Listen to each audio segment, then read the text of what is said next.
Venezuela. El pastor Richard Serrano es uno de los escritores, uno de los artículos en el libro de Carta a las Amadas Iglesias, y es célebre, reconozcan su presencia y obra. El pastor Richard Serrano es músico, pastor, maestro y educador teológico venezolano y es pastor de la primera iglesia bautista de San Antonio de los Altos. Pastor Richard, bienvenido, gracias por aceptar la invitación. Le bendecimos en el nombre del Señor como federación, el cuerpo pastoral de esta región del país, y también en nombre de la DBC, que es nuestro máximo rector a nivel nacional. Le bendecimos y le damos gracias. Pastor, el tiempo es suyo a partir de este momento.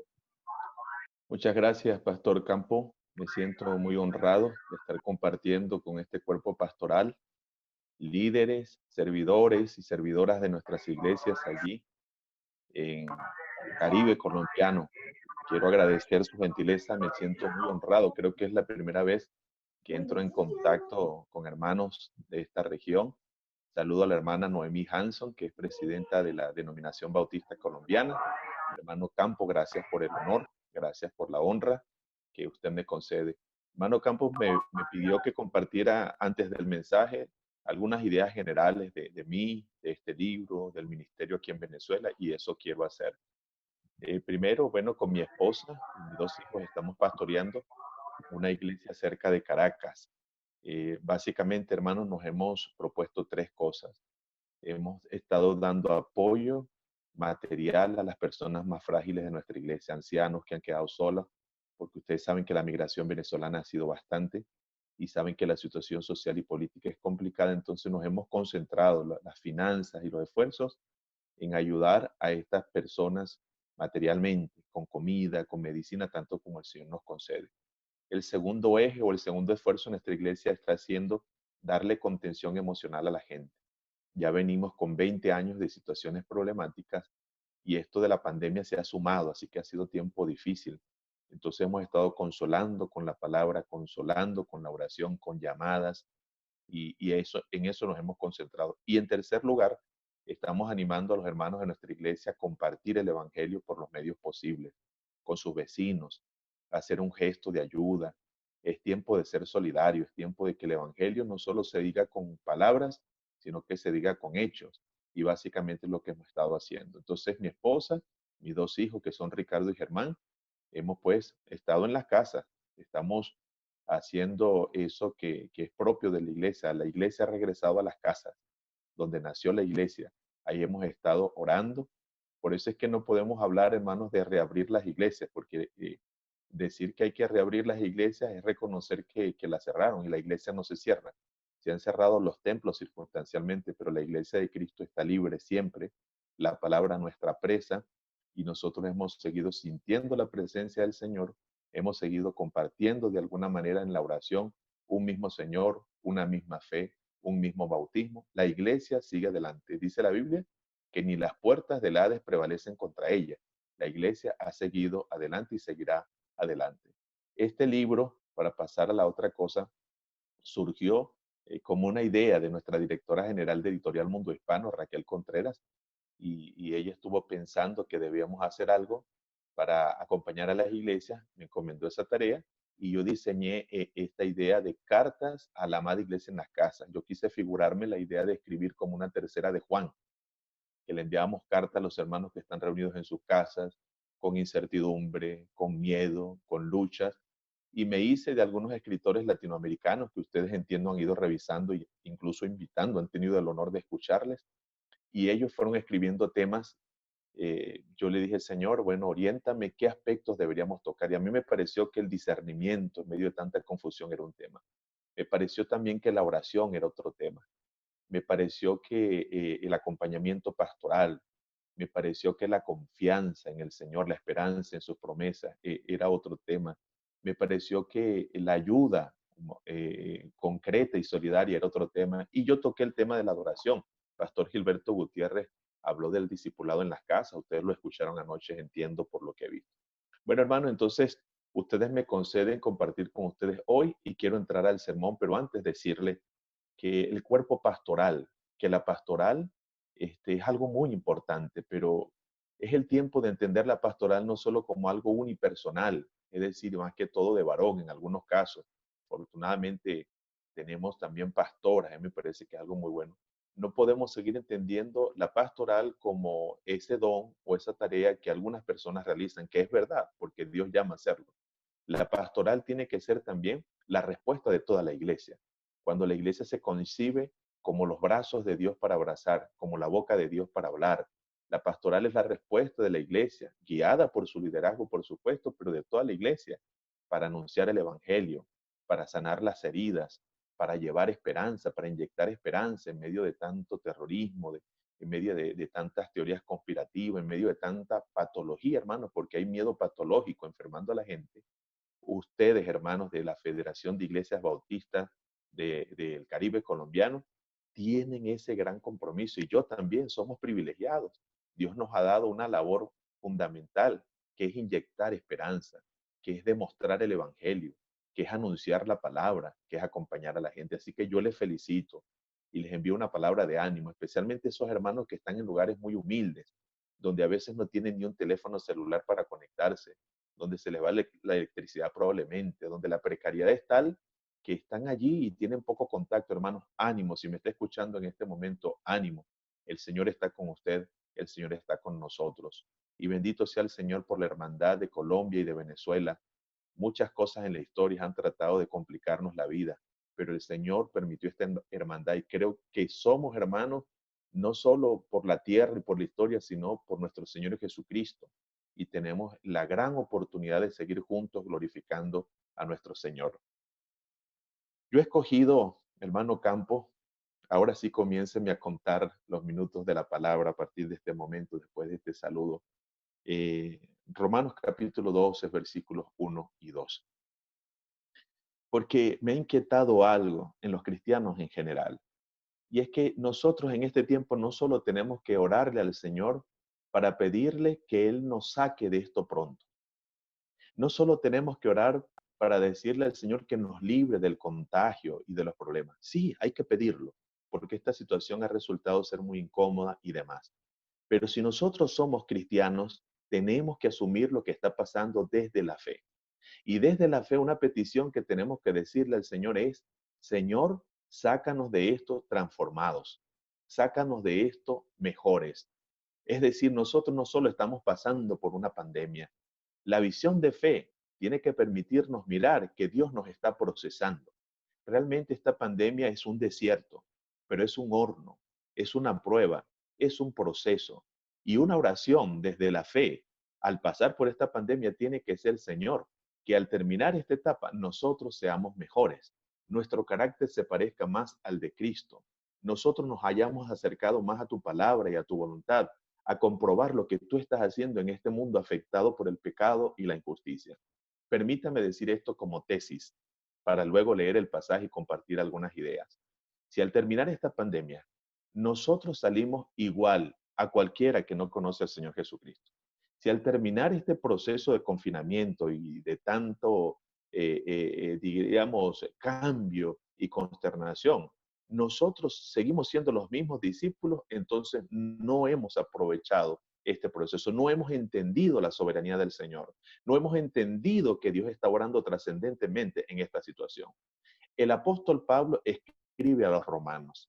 Los capítulos 1 al 11 de Romanos constituyen realmente un discurso profundo, una sistematización de la teología paulina con relación a la gracia. Hemos de entender que cuando Pablo escribe a Romanos, ya era un Pablo más ducho, más experto, más curtido.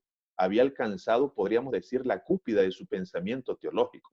Era un Pablo que tenía ya varios viajes misioneros, era un Pablo que había conocido las iglesias, que había conocido sus problemas, que había pasado por una cantidad de circunstancias, y yo siento que toda esa vivencia, que todo ese bagaje reflexivo, que toda esa vida de oración, esa vida pastoral, esa vida de evangelista, esa vida de misionero, esa vida de educador, llevaron a Pablo a escribir como escribió en la carta a los romanos. Y ustedes saben que algunos dicen que es de las joyas más hermosas del Nuevo Testamento.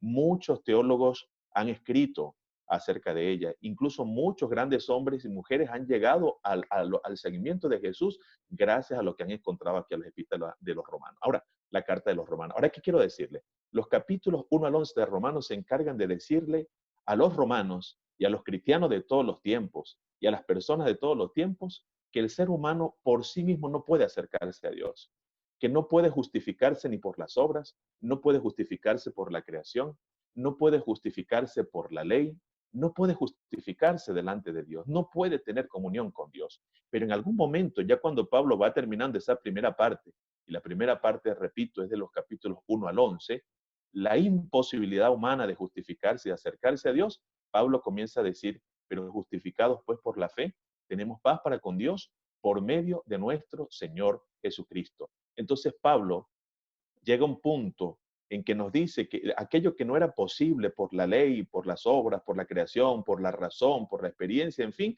ha sido posible por la misericordiosa obra de nuestro Señor Jesucristo en la cruz del Calvario. A eso Pablo llama las misericordias de Dios. Por eso entonces cuando Pablo llega al capítulo 12, ahí arranca la otra parte de la carta a los romanos. Comienza la parte parenética, me explico, la parte práctica. Lo que Pablo quiere decir es, si ustedes conocen al Señor, si han gustado esa gracia que nos ha salvado y que nos ha justificado, ahora quiero que sepan algo. Esto tiene consecuencias prácticas. Nadie puede decir que conoce la misericordia de Dios y no asumir las consecuencias prácticas de eso. Por eso es que Pablo dice, así que hermanos, os ruego por las misericordias de Dios que presentéis vuestros cuerpos en sacrificio vivo, santo, agradable a Dios, que es vuestro culto racional. No os conforméis a este siglo, sino transformaos por medio de la renovación de vuestro entendimiento para que comprobéis cuál sea la buena voluntad de Dios, agradable y perfecta. Yo quiero llamar esta reflexión, esta meditación, este mensaje, transformándonos para comprobar, transformándonos para comprobar lo que Pablo está diciendo. Si has probado la misericordia de Dios, hay varias consecuencias que tienes que tomar en cuenta. Por eso es que a partir del capítulo 12 viene la parte práctica, la parte ética, la conducta, la comprobación que el cristiano tiene que hacer en un mundo donde a veces las cosas se confunden, los valores y demás. Y voy a compartirle 4 ideas rápidamente. En primer lugar, el motivo para transformarnos y comprobar. El móvil, la razón más grande es la misericordia del Señor. Esa partícula en el versículo 1 que dice, así que, traduce la idea de consecuencia, es una partícula de consecuencia. Es decir, si hemos conocido la misericordia del Señor, si somos hijos de Dios, si ya somos salvos, si estamos siguiendo al Señor Jesucristo en el discipulado, en esta vida, entonces nosotros tenemos que asumir una consecuencia. Y el motivo para asumir la consecuencia del discipulado es la misericordia del Señor. La misericordia del Señor. Hermano y hermana que me está escuchando, ahí en Colombia, y los que están siguiendo esta transmisión por las redes y de otros países, permítame decirle algo, es una convicción. Si la misericordia de Dios no se convierte en la gasolina, en el combustible, en el móvil principal para que usted se consagre a Dios y para que usted viva para Dios en esta vida, no lo va a hacer más nada. Hay personas que apelan al miedo para que la gente se consagre o se vuelva al Señor. Hay personas que manipulan a los demás para que la gente viva para Dios. Pero eso no es el móvil. Nada por miedo persevera, nada por miedo prevalece y profundiza. Es más, la gente que anda por miedo tarde o temprano se alejará. El amor de Dios que nos ha sido manifestado en Jesucristo tiene que ser el motivo más grande. Ese que nos amó tanto que fue capaz de enviar a su Hijo a tomar nuestro lugar. Y entonces la misericordia de Dios como motivo nos recuerda que nosotros no merecíamos nada, que nosotros no merecíamos nada, que nosotros estábamos desprovistos ante Dios. Por eso dice el Sermón de la Montaña, bienaventurados los que se declaran en bancarrota, los que se declaran con pobreza en espíritu, los que dicen delante de Dios, Señor, no tengo cómo responder ante ti y ante mi condición. La misericordia de Dios es el motivo más grande para que usted se transforme todos los días, para que usted compruebe la voluntad del Señor, para que usted viva y haga la voluntad del Señor. Es decir, que el amor es lo que nos impulsa. Por eso dice Pablo que el amor de Cristo nos constriñe. El amor de Cristo es lo que nos mueve a predicar. El amor de Cristo es lo que nos mueve a servir a la gente. El amor de Cristo es lo que nos da el enfoque adecuado en esta vida, las misericordias del Señor. Termino este primer punto con esto. Todos los días de nuestra vida, si fuera posible, necesitamos ir a la fuente de la gracia y beber para que no nos olvidemos de dónde venimos, para que no olvidemos qué es lo que Cristo ha hecho por nosotros en la cruz y en su resurrección. Segunda cosa que debemos considerar, hermanos, es aquí la respuesta más grande que nosotros podemos dar es esa misericordia. Eso es lo segundo que yo veo acá y espero que nos anime a nosotros que estamos en este tiempo de reflexión y de oración. La respuesta más grande que podemos dar a la misericordia de Dios es un sacrificio. Lo voy a decir así. La dádiva de Dios en Cristo fue en sacrificio. Él se dio en sacrificio por nosotros. Entonces la respuesta de los cristianos a ese amor de Dios en Cristo tiene que ser en otro sacrificio. Cristo se dio en un sacrificio por entero. Cristo no dio una fragmentación de Él. Cristo no dio una parte de Él, se entregó por entero por todos nosotros. Así que la respuesta digna al Señor por semejante entrega es nuestra propia entrega, nuestro propio sacrificio. Fíjense que Pablo tiene en mente, por supuesto, los sacrificios del Antiguo Testamento. Pablo está evocando ese sistema sacrificial del Antiguo Testamento y dicen los cristianos tenemos que hacer lo mismo, pero hay una gran diferencia en el sacrificio ahora. ¿Saben cuál? En aquel tiempo se presentaban animales como sustitutos. En aquel tiempo los animales se presentaban muertos, pero ahora Pablo está hablando aquí de un sacrificio que tiene varias características. Primero, es un sacrificio en vida. No voy a esperar yo el final de mis días para entregarle al Señor, decimos en Venezuela, el bagazo, lo que queda de la caña cuando se muele, o para dejarle al Señor las obras. No, qué bueno, bienaventurado, dichoso aquel que comprende que lo mejor que puede hacer en su vida cristiana es presentarse a Dios como un sacrificio en vida. Eso significa decirle al Señor, todo mi cuerpo, todas mis fuerzas, todas mis facultades mentales, mis afectos más profundos del ser. Señor, en vida yo te quiero responder y me quiero consagrar a ti en esta existencia. Entonces es un sacrificio en vida, pero es un sacrificio también integral. ¿Qué implica eso? Implica mi aspecto físico, presentar a Dios mi cuerpo como instrumento de justicia y no de iniquidad. Y la iniquidad no solamente es inmoral, de sexualidad, la iniquidad tiene que ver con que yo me preste para aquello que le hace daño a mi prójimo. Tiene que ver con que yo no puedo prestar mi cuerpo para la usura, para hacerle daño a mi prójimo. Yo no puedo presentar mi cuerpo para terminar causándole un dolor, causándole un malestar a mi semejante. No, no puede ser. Consagrar mi cuerpo significa hacerlo un instrumento de justicia, es decir, a obrar con mi cuerpo aquello que honra a Dios, pero que también bendice a mi hermano. Entonces involucra mi cuerpo, pero involucra también mis afectos. Fíjese que Pablo dice que es vuestro culto racional. Algunos dicen, otras versiones, culto espiritual, culto pensante, culto consciente, culto espiritual, porque involucra mi afectividad, todos mis afectos, pero también involucra mi mente. Ahí yo tengo que amar a Dios con mi mente. Y aquí quiero detenerme para darle un poco de contexto a esto. Porque se ha hecho algo la pandemia, es que, mira, hermano, ayer lo reflexionaba con alguien, es un tiempo de mucha confusión. Hay mentiras, hay medias verdades, hay fundamentalismo, hay extremismos, hay choques ideológicos y en medio de esa confusión uno dice, Señor, pero ¿qué está pasando con el mundo? Por los 4 puntos. Y este mundo se ha puesto tan complicado que requiere mucho discernimiento. Discernimiento. Si una facultad nos requiere este tiempo es el discernimiento. Y discernir es separar lo que es de lo que no es, porque a veces se parece a la Biblia. Y terminamos equiparando el reino de Dios con política, por ejemplo. Terminamos confundiendo o matando a un ser humano en el altar de una idea. Entonces la idea es más importante y la muerte del humano la ponemos al lado. Estamos confundidos. Yo pensaba ayer que hubo un tiempo que teníamos tantos problemas como ahora, pero en el tiempo en el que la vida por lo menos se respetaba y se le honraba y de alguna manera, aunque fuera de declaración, no tendríamos tanta discusión. Ahora no, la vida se pone al lado. La injusticia al planeta se pone al lado y seguimos peleando de política y de ideas, pero ¿qué nos ha pasado?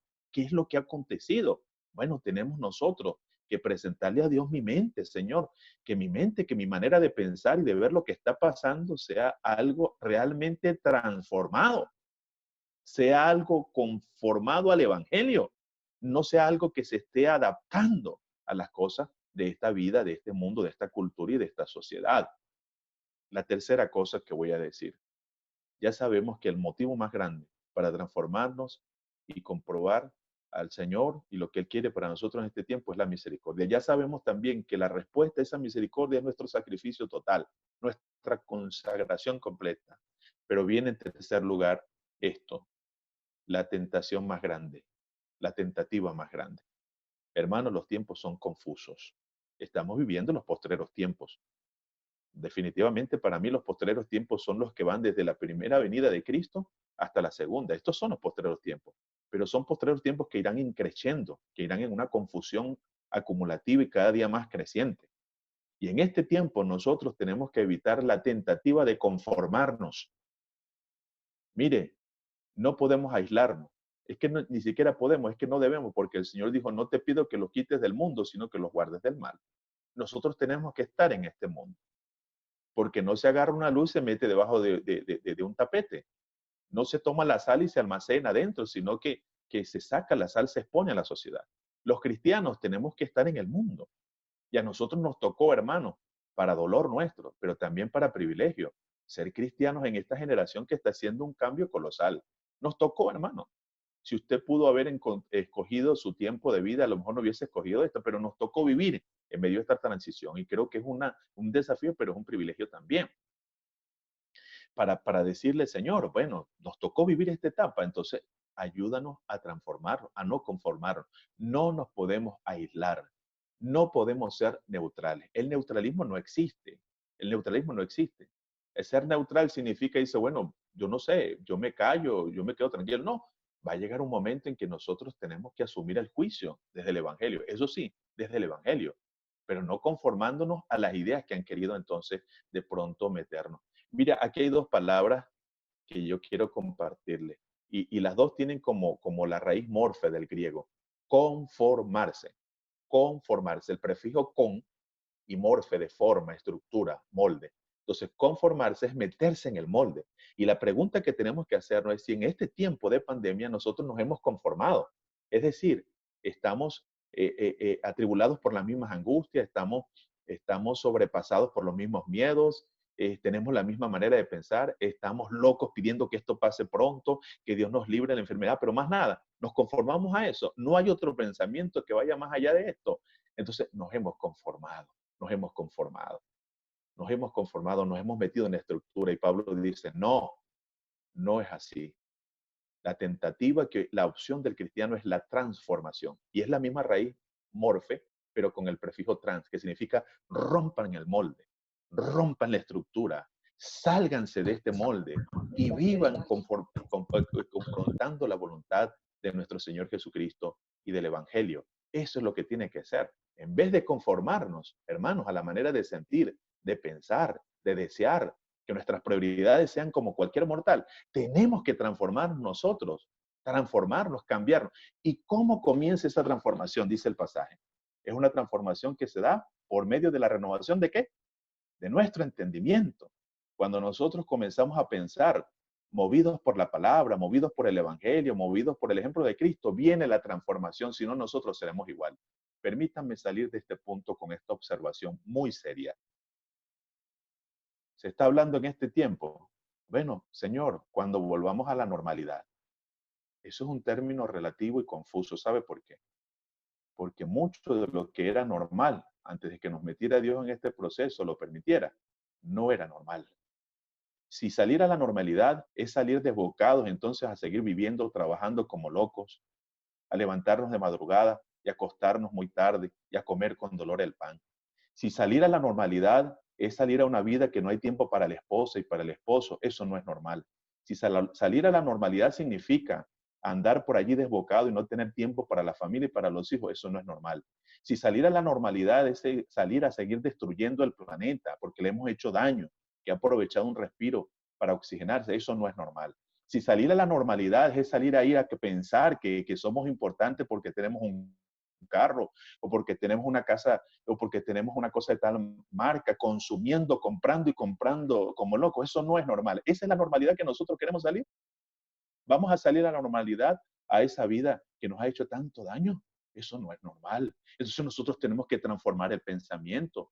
Y esto nos ha ayudado a reconocer que la iglesia no debió salir nunca de las casas.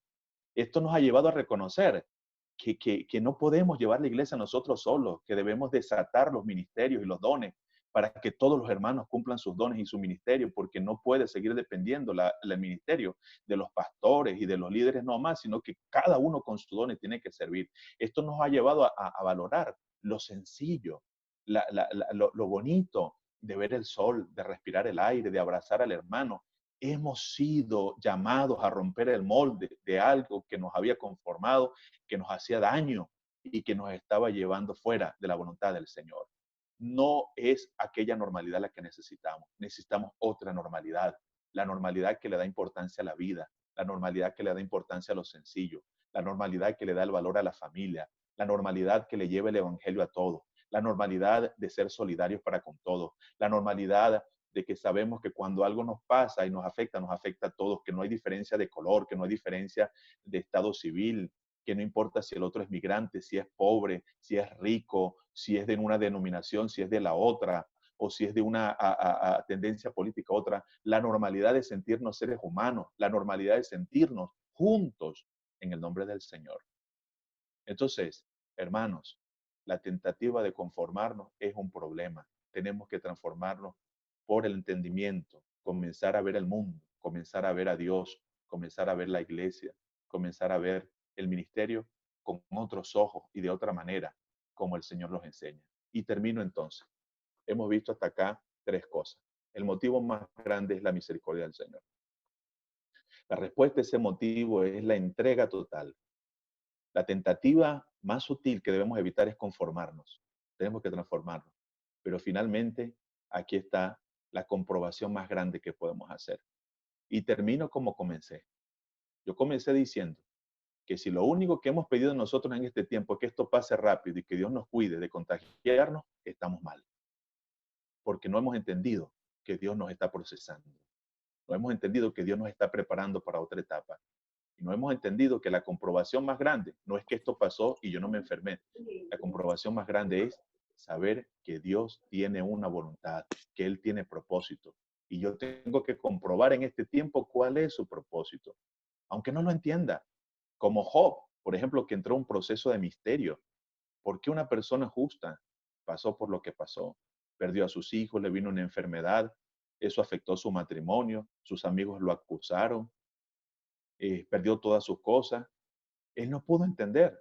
Hemos dicho que Job tiene el propósito de responder la pregunta por qué un justo sufre. Yo pienso que no, porque no se le responde nunca a Job, por lo menos como él esperaba. Dios le respondió de otra manera. Hay un propósito más profundo, es cómo tenemos que comportarnos en el misterio. ¿Qué significa? Cuando pasan cosas que no entendemos, que no tienen explicación, la respuesta es, ten más fe en el Señor, crece en tu comunión con Dios y comprueba que Él tiene propósitos y una voluntad superior. Por eso al final dice, Señor, yo conozco que tú todo lo puedes y nadie puede oscurecer tus propósitos y tu voluntad. Tú tienes un propósito, tú eres soberano. Yo hablaba de cosas que no entendía. Y entonces, pero de oídas te había oído, ahora mis ojos te ven. Y yo me arrepiento por todo eso. Fíjense, Job salió de ese proceso transformado. Nosotros, ¿cómo saldremos? Quiera Dios que al salir de acá podamos salir diciendo, en ese año 2019-2020 fue un año muy duro para la humanidad, para nuestro país, para mi familia, para la iglesia, para la creación. Pero en ese año nosotros comprobamos lo más hermoso. Como dice Pablo, para que comprobéis cuál sea la buena voluntad de Dios, que es qué, la voluntad de Dios, que es cómo, hay tres calificativos. Me ayudan a verlo ahí. Si usted tiene su Biblia abierta, puede constatarlo. Dice, para comprobar cuál sea la voluntad de Dios, que es buena, agradable y perfecta. Dos cosas con relación a esto. Y termino. Uno, la comprobación de la voluntad del Señor no es un mapa de una vez y para siempre. Es algo que usted tiene que hacer todos los días. Todos los días necesitamos comprobar que hacer la voluntad del Señor es agradable, es perfecto, es lo más hermoso que nosotros podamos hacer. Todos los días tengo que comprobar que hacer la voluntad de Dios en mi vida matrimonial, en mi vida de paternidad, en mi ministerio, en mi ciudadanía, en mi lugar en la denominación, en mi lugar en mi comunidad. Yo voy a hacer la voluntad de mi Padre porque yo soy un súbdito de su reino y hacer su voluntad y caminar en su voluntad, aunque no comprenda lo que esté pasando, es lo más agradable, es lo más perfecto y es lo mejor que yo puedo hacer. Mientras más confuso es el mundo, más necesito someterme a su voluntad, que está en su palabra y que está modelada especialmente en nuestro Señor Jesucristo. ¿Cuándo esto pasa, hermano? Y felicito nuevamente para terminar esta iniciativa que sus líderes están haciendo de la Federación de Iglesias Bautistas del Caribe Colombiano. ¿Qué están haciendo? Abriéndole a usted, consierva y consiervo, un espacio de respiro, de renovación, de edificación, de oración. Pero ¿por qué no? Un espacio de transformación, para que transformemos la mente, para que transformemos el corazón y para que comprobemos que lo más grande que va a pasar no es que esto pase y que esto termine. Lo más grande que podemos comprobar en este proceso es hacer la voluntad del Señor. Permítame hacer una oración breve. El Señor nos bendiga. Padre, gracias por tu amor, gracias por tu compasión, gracias por lo que nos has mostrado en Jesús. Hubiésemos pasado esto como cualquier mortal, sí, porque de hecho no dejamos de ser mortales. Somos igual que cualquiera en la humanidad. Lo que nos distingue lo tenemos por gracia, no es por nosotros. Pero por tu gracia, Señor, tenemos la posibilidad de tener una mirada distinta de lo que ocurre en el mundo y de asumir actitudes distintas y de tener prioridades distintas. Ven a nuestra vida con tu palabra, inunda nuestro ser con el modelo de Cristo y permítenos vivir el Evangelio en este tiempo, Señor. Te glorificamos. Ayuda a mis hermanos, el cuerpo pastoral, a los líderes, a los servidores, a todas las iglesias de allí del Caribe colombiano, a la denominación colombiana, a la Convención Bautista venezolana, al pueblo bautista latinoamericano, a tu pueblo en el mundo, a todo el mundo, para que comprobemos, Señor, que tú tienes propósito en todos, aunque no comprobamos, no comprendamos. Pero si hacemos lo que sí comprendemos, también podemos tener tu bendición. Gracias. Oro y oramos en el nombre de Jesús, en quien damos muchas gracias. Amén y amén. Bendiciones, hermanos.